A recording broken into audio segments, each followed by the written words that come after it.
शेतकऱ्यांचा सातबारा कोरा झाला पाहिजे यासह वेगवेगळ्या मागण्यांसाठी नाशिकमध्ये महाराष्ट्र नवनिर्माण सेनेचे आज एक दिवसीय लक्षणीय आंदोलन करण्यात आलं।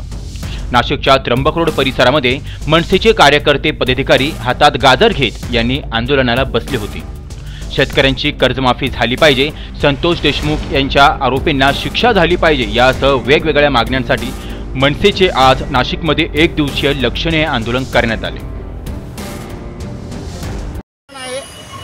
भारतीय जनता पार्टी राष्ट्रवादी आणि शिवसेनेच्या विरोधात आहे।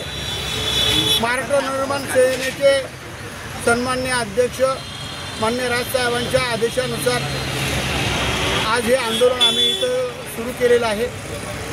कारण विधानसभेमध्ये महायुतीच्या लोकांनी, मुख्यमंत्री महोदय, उपमुख्यमंत्री यांनी शेतकऱ्यांना शब्द दिला होता की 7/12 कोरा करू, पूर्ण कर्जमाफी करू। परंतु 4-5 दिवसापूर्वी अजितदादा पवार, एकनाथराव शिंदे साहेब, देवेंद्रजी फडणवीस साहेब यांनी शेतकऱ्यांना सांगितलं आम्ही तुम्हाला कर्जमाफी करणार नाही आणि तुम्ही कर्ज भरून टाका, असं शेतकऱ्यांना फसवलं आहे।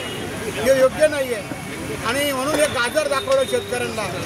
तसंच पीक विमा बंद केला आहे। 1 रुपयामध्ये जो पंतप्रधान पीक विमा होता तो बंद केलेला आहे आणि त्याकरता आम्ही आज या ठिकाणी बसलो। त्यांचा पीक विमा चालू व्हावा, कर्जमाफी व्हावी शेतकऱ्यांची।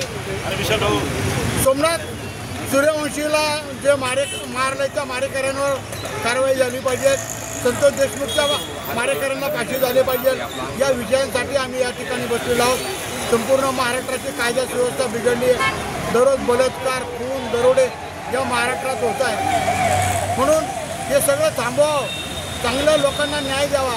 तुम्ही ज्या शक्ती घेतल्या, सुराचं राजकारण करणार नाही, जातवाद करणार नाही, धर्मवाद करणार नाही, जनतेला न्याय देऊ तो द्यावा या सरकारने अशी विनंती करण्यासाठी आम्ही या ठिकाणी उपोषणाला बसलेलो आहोत। तुषार ठेपले, अटल न्यूज, नाशिक।